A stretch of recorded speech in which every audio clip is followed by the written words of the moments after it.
श्रीमद् भगवत गीता तीसरा अध्याय कर्म योग।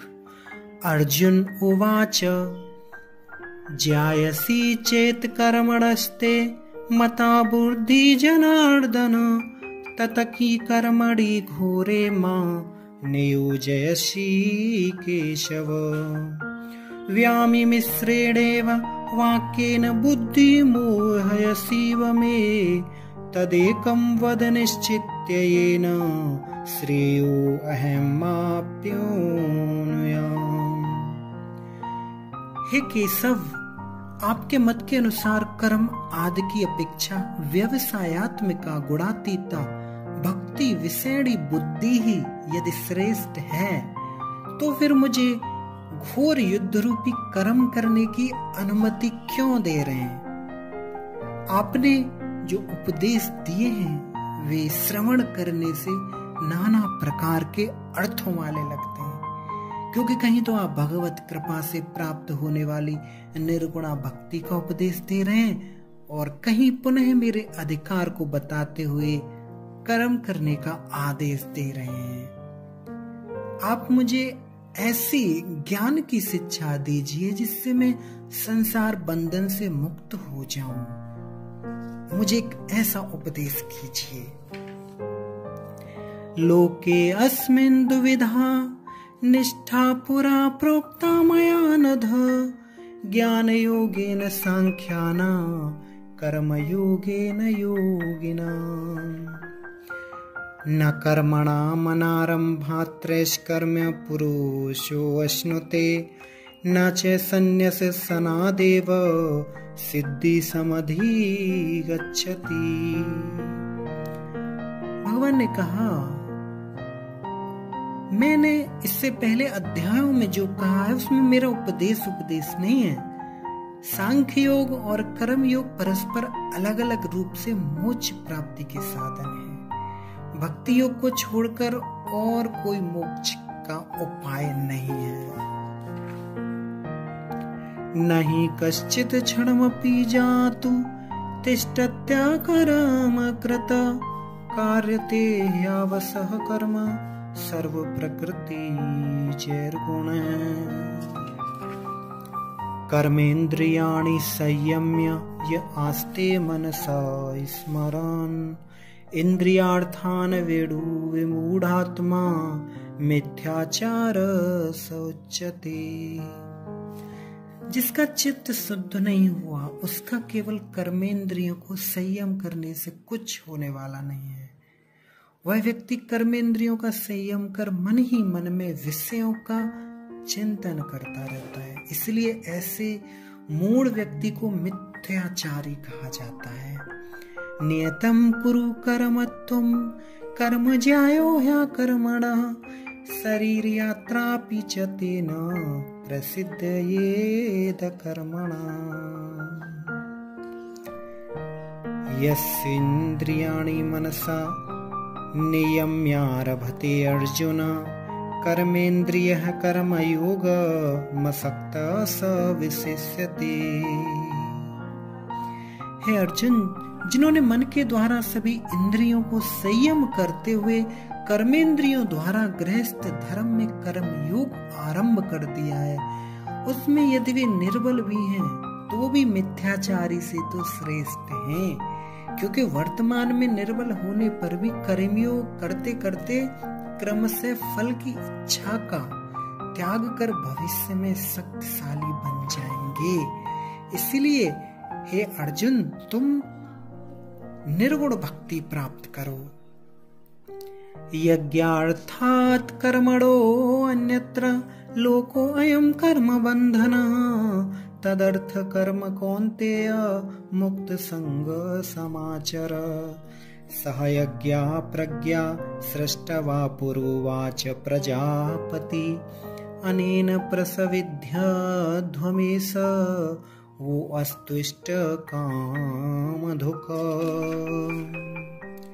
देवान् भावयतानेन ते देवा भावयन्तु वः परस्परं भावयन्तः श्रेय परमवाप्यस्थ। हे अर्जुन, जब अशुद्ध चित्त वाले व्यक्ति के लिए निष्काम कर्म करना ही कर्तव्य है। यदि किसी व्यक्ति की निष्काम कर्म करने की शक्ति न हो तो वह सकाम अवस्था में भी भगवत अर्पित करे। वह किसी भी प्रकार भी कर्म का त्याग कर अकर्म या विकर्म को वर्ण न करे। देवान भावयतानेन यज्ञशिष्टासिनः सन्तो मुच्यन्ते सर्वकिल्बिषः भुञ्जते त्वघं पापाये पचन्त्यात्मकारणात्। स्थान भोगवान्निवो देवा दास्यन्ते यज्ञभाविता तैर्तान् प्रदायेभ्यो यो भुक्तेस्तेन एव स।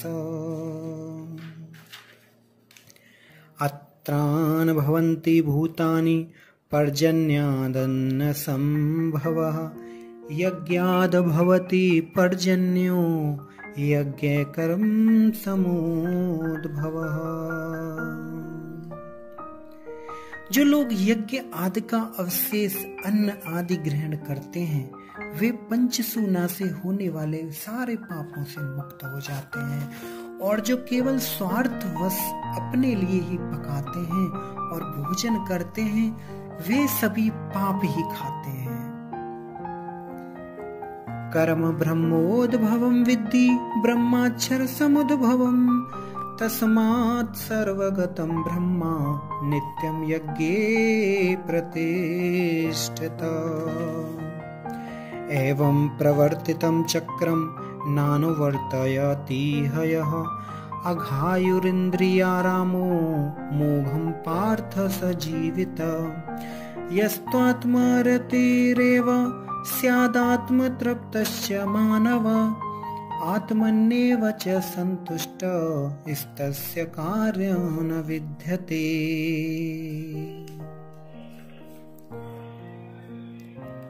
नैव तस्य कृतेनार्थो न कृतेनेह कश्चन न चास्य सर्वभूतेषु कश्चिदर्थव्यपाश्रय। तस्मादसक्तः सततं कार्यकर्म समाचर असक्तो ह्याचरन् कर्म परमाप्नोति पुरुषः। कर्मणैव हि संसिद्धि मा स्थिता जनकादय लोक संग्रहमेवापि संपश्यन् करतु महर्षि। राजा जनक जैसे ज्ञान के अधिकारी व्यक्तियों ने कर्म के द्वारा ही भक्ति रूपी संसिद्धि को प्राप्त किया था। इसलिए लोक शिक्षा के लिए भी तुम्हारा कर्म करना ही उचित है। यद्चारति श्रेष्ठस्त देवेतरो जना सयत प्रमाणं कुरुते लोकस्तदनु वर्तते।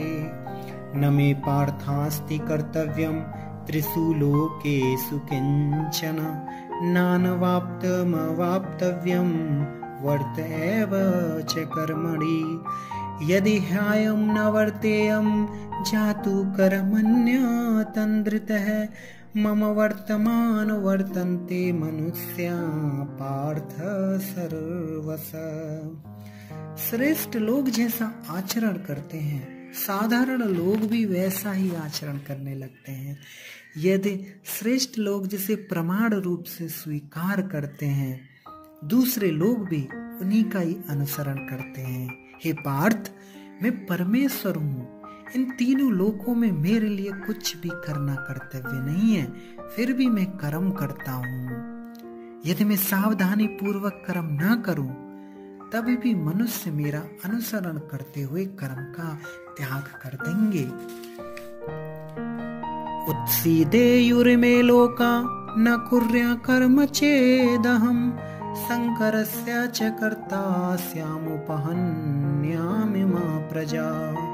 सक्त्या कर्मण्यविन्द्वासो यथा कुर्वन्ति भारत कुर्याद्वन्द्वास्तथा सक्तश्चे कीर्षु लोक संग्रहम्। न बुद्धिभेदं जनयेत ज्ञान कर्म संगिनाम जोषयेत सब कर्माणि विद्वान् युक्त समाचरम। मैं यदि कर्म ना करूं तो कर्म त्याग करने से सारे लोग नष्ट भ्रष्ट हो जाएंगे। मैं वर्ण संकरता का कारण बन जाऊंगा और वर्ण संकरता से सारी प्रजा नष्ट हो जाएगी। तो इसीलिए लोक शिक्षा के लिए विद्वान ठीक उसी प्रकार अनासक्त होकर कार्य करे जैसे अज्ञानी पुरुष आसक्त होकर कर्म करता है। प्रकृतेः क्रियमाणानि गुणैः कर्माणि सर्वश अहंकार विमूढ़ात्मा कर्ता महति मन्यते। तत्त्ववितु महाबाहो गुण कर्म विभागयो गुणागुणेषु वर्तन्त इति मत्वा न संजते।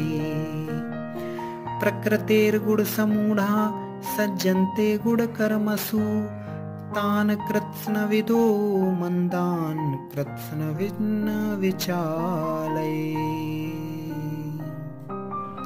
मैं शरीर से अलग आत्मा हूँ ऐसा ज्ञान न होने के कारण ही मूढ़ व्यक्ति अपने आप को शरीर समझ बैठते हैं एवं प्राकृत गुणों से अपना संबंध मान बैठते हैं। उन अल्प ज्ञानी वाले व्यक्तियों को तत्वज्ञ व्यक्ति बेकार में ही विचलित नहीं करते, बल्कि उन्हें क्रमशः योग्य बनाकर उच्च अधिकार के अनुरूप ज्ञान प्रदान करते हैं। मयि सर्वाणि कर्माणि सन्न्यस्याध्यात्म चेतसा निराशीर निर्ममो भूत्वा युद्धस्व विगत ज्वरः। ये मे मतमिदं नित्यमनुतिष्ठन्ति मानवा श्रद्धावन्तो अनसूयन्तो मुच्यन्ते ते अपि कर्मणि। ये त्वेतदभ्यसूयन्तो नानुतिष्ठन्ति मे मतम् सर्वज्ञान विमूढ़ास्तान् विसिद्धि विद्धि नष्टान् चेतसः। जो हमेशा इस निष्काम भगवत अर्पित कर्म योग को करते हैं एवं ईर्ष्या रहित होकर मेरे प्रति श्रद्धा करते हैं वह कर्म बंधन से मुक्त हो जाते हैं। जो लोग ईर्ष्यावश मेरे इस उपदेश का पालन नहीं करते उन्हें तुम संपूर्ण तत्व से वंचित नष्ट और अज्ञानी समझना। सत्रसं चेष्टते स्वस्य प्रकृतिर्ज्ञानवानपि प्रकृति यान्ति भूतानि निग्रह की करिष्यति। इन्द्रियस्येन्द्रियस्यार्थे रागद्वेषो व्यवस्थितो तयोर्न वशमागच्छेतो ह्यास्य परे पंथितो। श्रेयान् स्वर्धे विगुणः परधर्मात् स्वनुष्ठिष्ठात् स्वधर्मेण धनं श्रेयः परधर्मो भयावहः। अर्जुन, यदि कहो कि विषयों को ग्रहण करने से अधिकतर जीवों के विषय बंधन की ही संभावना होती है, कर्म मुक्ति ही संभावना नहीं है, तब सुनो, सारे विषय ही जीव के विरोधी हैं। ऐसा नहीं है, केवल उन विषयों के प्रति जो राग द्वेष है वही जीव का परम शत्रु है।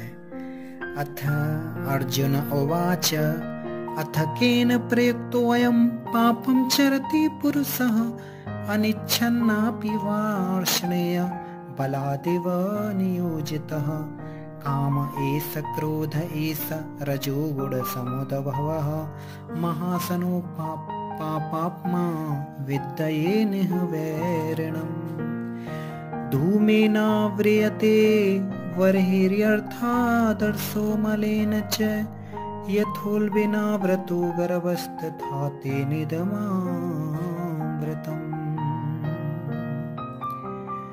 भगवान ने कहा, अर्जुन, रजोगुण से उत्पन्न काम ही पुरुष को पाप में लगाने वाला है। विषयों की अभिलाषा को ही काम कहते हैं काम ही बाद में क्रोध का रूप धारण कर लेता है। काम रजोगुण को आश्रय करके उत्पन्न होता है, और जब कामना पूरी होने में बाधा उत्पन्न होती है तब तमोगुण का आश्रय कर यही काम क्रोध के रूप में बदल जाता है। यह काम अति प्रचंड है एवं सब कुछ भक्षण करने वाला है। तुम इस काम को ही जीव का शत्रु समझना।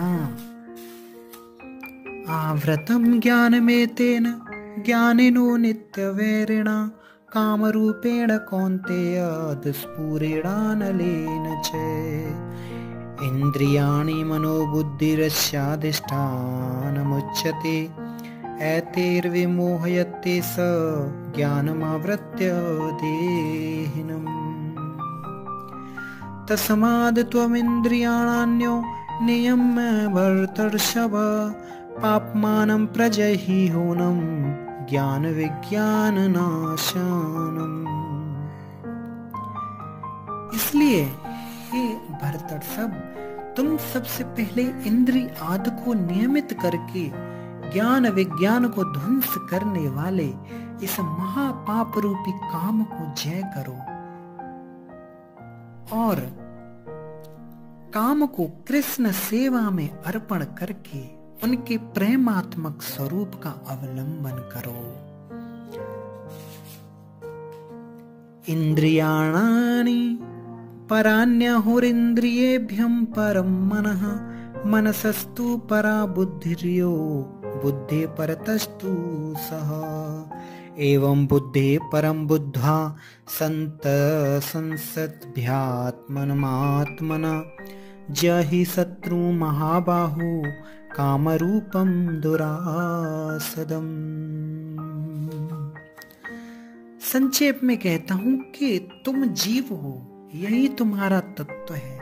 फिलहाल माया में फंसे होने के कारण इंद्रिय, मन और बुद्धि को आत्मा या अपना आप समझ रहे हो, जो कि अविद्या से उत्पन्न एक भ्रम मात्र है। जबकि वास्तविकता यह है कि जड़ माया से सभी इंद्रियां सूक्ष्म और श्रेष्ठ हैं। इंद्रियों से मन सूक्ष्म एवं श्रेष्ठ है, और मन से सूक्ष्म एवं श्रेष्ठ बुद्धि है, और आत्मा जो जीव है वह बुद्धि से भी श्रेष्ठ है।